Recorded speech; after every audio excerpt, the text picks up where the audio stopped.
उत्तर प्रदेश के प्रयागराज में बीते शुक्रवार को हुए उमेश पाल हत्याकांड को लेकर राज्य में सियासत गरमा गई। पुलिस इस हत्याकांड के आरोपियों की तलाश में है। एक आरोपी मोहम्मद अरबाज को उत्तर प्रदेश की स्पेशल टास्क फोर्स ने सोमवार को प्रयागराज में एक मुठभेड़ में मार गिराया, जबकि एक अन्य आरोपी सदाकत को गोरखपुर से गिरफ्तार कर प्रयागराज पुलिस के हवाले कर दिया गया। आरोप है कि सदाकत जेल में बंद बाहुबली अतीक अहमद के परिवार का करीबी। पुलिस के मुताबिक सदाकत अवैध तरीके से कब्जा कर इलाहाबाद यूनिवर्सिटी के हॉस्टल मुस्लिम बोर्डिंग हाउस में रह रहा था। यह भी आरोप लग रहा है कि 2005 में विधायक राजू पाल हत्याकांड के मुख्य गवाह उमेश पाल की हत्या की साजिश हॉस्टल में सदाकत के कमरे में ही रची गई थी। सदाकत खान की गिरफ्तारी के बाद भारतीय जनता पार्टी और समाजवादी पार्टी ने उसे एक दूसरे के करीब साबित करने के लिए तस्वीरें दिखानी शुरू की, तो एक फोटो वॉर शुरू हो गई है सपा और भाजपा में।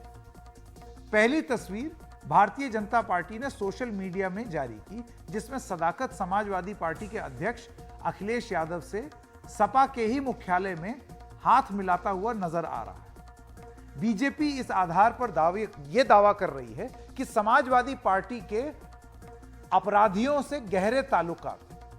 बीजेपी की ओर से जारी यह तस्वीर सोशल मीडिया पर बहुत वायरल हो गई। आइए सुनते हैं बीजेपी ने क्या कहा। हर अपराध के पीछे समाजवादी पार्टी का हाथ होता है।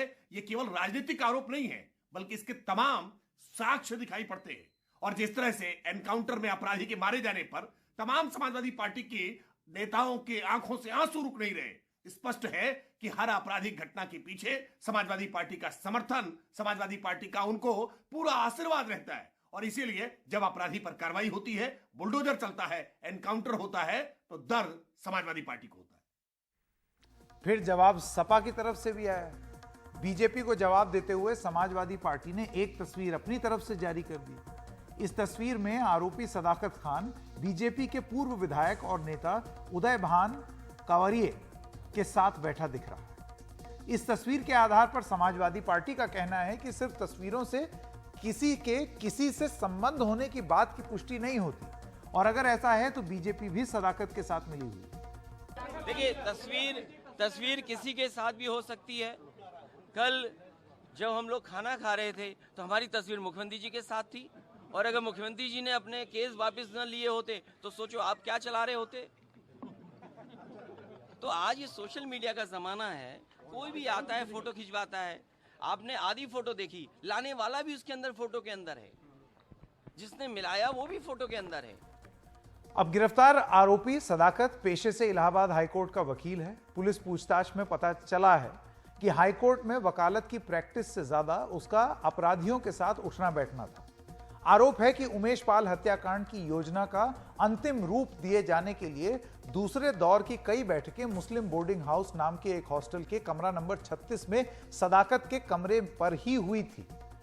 कुछ महीने पहले इस हॉस्टल में अवैध कब्जे को हटाने की कार्रवाई हुई थी। इस दौरान जिन 7 कमरों को सील किया गया, उनमें से एक सदाकत का कमरा भी शामिल था। हालांकि इस कार्रवाई के कुछ दिन बाद ही 5 कमरों के ताले तोड़ दिए। इनमें कमरा नंबर 36 भी था, जिस पर ताला टूटने के बाद सदाकत फिर से अवैध तरीके से काबिज हो गए। और ये सारी चीजें हो रही हैं 6 साल से सत्ता में रहे उत्तर प्रदेश की जो बीजेपी की सरकार है योगी आदित्यनाथ की, उनके शासन के अंदर ये सब हो रहा है। बीते शुक्रवार उमेश पाल की फायरिंग में हत्या के दौरान उनकी सुरक्षा में तैनात एक पुलिसकर्मी की भी फायरिंग में मौत हो गई थी। जिस तरह दिन दहाड़े दुस्साहस दिखाते हुए यह हत्याएं की गईं, उससे यूपी की सियासत में हंगामा मचा हुआ। यह पूरी वारदात आसपास लगे हुए सीसीटीवी कैमरे में कैद हो गई। भला हो सीसीटीवी कैमरे के इस युग में कि ये सारे लोगों के चेहरे दिखाई दे रहे हैं। इस हत्याकांड से उत्तर प्रदेश की कानून व्यवस्था पर फिर से सवाल खड़े हो गए कि जब 6 साल से आपकी सरकार है, सवाल आपसे पूछे जाएंगे, लॉ एंड ऑर्डर आपके अधीन आता है, क्या आपने जुर्म हटाया? मामले की जांच कर रही यूपी एसटीएफ ने जिन 12 आरोपियों की लिस्ट बनाई है, उसमें से 2 मोस्ट वांटेड जेल में बंद हैं। इनमें एक माफिया अतीक अहमद है जो अहमदाबाद जेल में कैद है, जबकि दूसरा उसका भाई अशरफ है जो बरेली सेंट्रल जेल में कैद है। यूपी एसटीएफ का दावा है कि उसने हत्या के शामिल, ये जो हत्या में जो शामिल हैं शूटर, उनकी पहचान कर ली है और उनकी तलाश भी जारी है। ये पूरा मामला दरअसल यूपी की सियासत के अपराध के घालमेल का भी है। यही वजह है कि ऐसे मामलों में सियासी दलों की भूमिका कहीं ना कहीं दिखती रहती है। नेक्सस जिसकी बात हो, राजनीति और अपराध के इस घालमेल पर आगे बात करेंगे, लेकिन उससे पहले ये समझ लेते हैं कि राजू पाल हत्याकांड क्या है। हम में से बहुत सारे ऐसे लोग होंगे जिनको नहीं मालूम होगा यह प्रकरण। तो साल था 2005, तारीख थी 25 जनवरी। उत्तर प्रदेश में मुलायम सिंह यादव का कार्यकाल था और बीएसपी के एक नवनिर्वाचित विधायक राजू पाल की उस वक्त हत्या कर दी गई जब वो एक अस्पताल से लौट रहे थे। राजू पाल गाड़ी चलाकर एक इलाके में आए जिसका नाम है सुलेमा सराय। वो वहां जा रहे थे, तभी करीब से गुजरी एक गाड़ी में सवार अपराधियों ने ताबड़तोड़ गोलियां चलानी शुरू कर दी। राजू पाल गोलियों से बुरी तरीके से छलनी हो गए और उन्होंने वहीं दम तोड़ दिया। उधर हमलावर फरार हो गए। इस मामले में फूलपुर से समाजवादी पार्टी के तत्कालीन सांसद अतीक अहमद और उनके भाई अशरफ और 3 अन्य के खिलाफ गंभीर धाराओं में केस दर्ज कराए गए। राजू पाल की हत्या का कारण राजनीतिक प्रतिद्वंदिता यह बताया गया।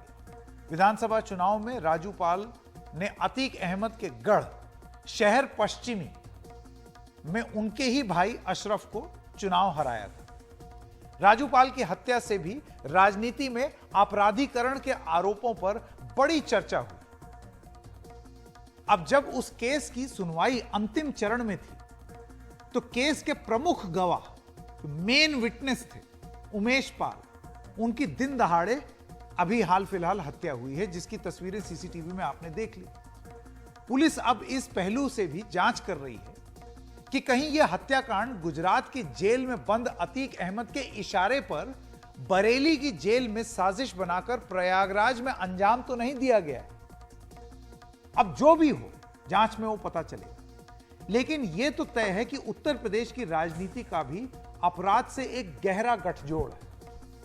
इसके लिए एक नजर उत्तर प्रदेश विधानसभा में चुने गए विधायकों पर डाल ली जाए, आपको पता चल जाएगा कि जो विधायक हैं उनके खुद के कितने आपराधिक मामले हैं। तो एक संस्था है एडीआर, इनकी एक रिपोर्ट के मुताबिक 2017 में जहां उत्तर प्रदेश विधानसभा में 402 में से करीब 140 विधायक यानी कि 36% विधायकों के खिलाफ आपराधिक मामले थे, वहीं 2022 में चुनी गई विधानसभा, ये अभी पिछले साल 205 विधायक यानी कि 51% विधायक, 51% विधायकों के खिलाफ आपराधिक मामले दर्ज हैं। तो ये बढ़ गया, 36% से बढ़ के 51% हो गया। आधे से ज्यादा विधायकों पर आपराधिक केस हैं। सोचिए कितनी चिंता की बात। 2017 की यूपी विधानसभा में 107 यानी कि 26% विधायकों के खिलाफ गंभीर आपराधिक केस थे, यानी कि जो मौजूदा विधानसभा में 158 यानी कि 36% विधायक, 51 में से 36% जो हैं विधायक, उन पर गंभीर आपराधिक केस है। ये केस में हत्या है, हत्या की कोशिश है, अपहरण है, महिलाओं के खिलाफ अपराध जैसे इतने गंभीर मामले। मोटी मोटी बात आप ये सोच लीजिए कि इतने गंभीर मामले के अभी भी 36% विधायक हैं उत्तर प्रदेश में। अगर दलों के हिसाब से आंकड़ों को देखा जाए तो मौजूदा विधानसभा में बीजेपी के 255 विधायकों में से 111 यानी कि 44% विधायकों पर आपराधिक केस दर्ज है। समाजवादी पार्टी के 111 विधायकों में से 71 यानी कि 64% विधायकों के खिलाफ आपराधिक केस ज्यादा है उनके। राष्ट्रीय लोक दल के 8 विधायकों में से 7 यानी कि 88% विधायकों के खिलाफ आपराधिक केस, और यह लिस्ट लगातार आगे भी चल रही है। आइए सुनते हैं इस पर बीजेपी और समाजवादी पार्टी की तरफ से क्या कहा गया। जब मुख्यमंत्री अखिलेश जी थे और 17 में सरकार गई, तब भी ये सरकार इसी गुंडागर्दी के नाम पे ही गई। तो क्या नाम लोगों ने कहा कि नहीं, मुझे लॉ एंड ऑर्डर चाहिए, क्योंकि 25 करोड़ की आबादी वाला ये प्रदेश है और लोग जो है गुंडागर्दी बर्दाश्त करने की स्थिति में नहीं है। तो उस समय फिर बदल करके सरकार बन गई बीजेपी की। अब बीजेपी की सरकार ने काफी हद तक गुंडागर्दी उत्तर प्रदेश में समाप्त कर दी, और इसके बाद उसका नतीजा हुआ कि आपने देखा कि 22 के चुनाव में फिर हम लोग थम्पिंग मेजॉरिटी के साथ उत्तर प्रदेश में आ गए और सरकार बनाई। अब माननीय योगी जी लगातार गुंडे माफियों के खिलाफ जो है कार्रवाई कर रहे हैं। आप देख रहे हैं कि जो गुंडे माफिया उनके बुलडोजर चलाए जा रहे हैं, लोगों की संपत्तियां जब्त की जा रही है, उनको पूरी तरीके से आर्थिक रूप से उनको पैरालाइज किया जा रहा है कि वो जो है राजनीति छोड़ करके सही रास्ते पे आ जाए। देखिए, उत्तर प्रदेश में जो सदन चल रहा है, माननीय अखिलेश यादव जी ने हमारे सदन के नेता आदरणीय मुख्यमंत्री जी से जब हमने पूछा कि इस पूरे आपका 17 का 22 का रिजीम गुजर गया, अभी आपका दूसरा टर्म चल रहा है, क्या बात है कि जो एनसीआरबी को आंकड़े उत्तर प्रदेश की पुलिस से ही जा रहे हैं, वो आंकड़े क्या कहते हैं? वो आंकड़े कहते हैं मर्डर में उत्तर प्रदेश नंबर 1, हर 2 घंटे पे उत्तर प्रदेश में एक मर्डर हो रहा है। महिला अपराध में उत्तर प्रदेश पूरे भारत में नंबर 1। फिरौती के मामले में हर 1 घंटे में एक अपहरण उत्तर प्रदेश में है। महिलाओं के खिलाफ जो अपराध है, रेप के मामले में उत्तर प्रदेश नंबर 3 पर है पूरे भारत में। आप आ जाइए दहेज हत्या में, सोचिए कि बेटियों को जला के मार देना, उनको पेट्रोल डाल के मार देना, पूरे देश में इस राम राज्य में उत्तर प्रदेश नंबर 1 है।